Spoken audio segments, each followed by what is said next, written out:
English కొంచెం peculiar language. అది రాసేది ఒకటి ఉంటుంది, చదివేది ఒకటి ఉంటుంది. మన తెలుగులో ఆ ప్రాబ్లం లేదు. మనం ఏమి రాస్తామో అదే చదువుతాం. మరి ఇంగ్లీష్లో చూడండి, రెండెడ్జ్వర్స్ అని ఒక పదం ఉంది. నేను రెండెడ్జ్వర్స్ అన్నాను, కానీ దాన్ని పలకాల్సింది రాందేవు అని పలకాలి. మీరు ఎవరైనా దాని స్పెల్లింగ్ చెప్పగలరా? అఫ్కోర్స్ నేనే రెండెడ్జ్వర్స్ అనేసా, ఏదో తెలుగులో మాట్లాడినట్టుగా. కానీ అది ఫ్రెంచ్ వర్డ్, అది ఇంగ్లీష్లోకి వచ్చింది. దాన్ని పలకడం ఎట్లా పలకాలి? రాందేవు అని పలకాలి. మీరు తెలుసుకోకపోవటం మీ తప్పు కాదు, మీరు కరెక్ట్ సైడ్ ఉన్నారు. ఈ మధ్య కొన్ని కాంటెస్టులు పెడుతున్నారు, నాకు భలే ఆశ్చర్యం వేస్తూ ఉంటుంది. స్పెల్ బీ అని, మీకు తెలుసా?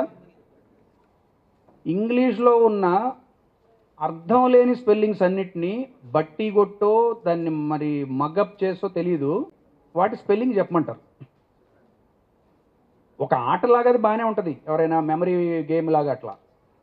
లేకపోతే ఎవరో ఎప్పుడో ఫామ్ అయిన ఒక స్పెల్లింగ్ని గుర్తుపెట్టుకొని దాన్ని ఏమి లాజిక్ ఉండదు దాన్ని చెప్తే దానికి ప్రైజ్ ఇస్తారు.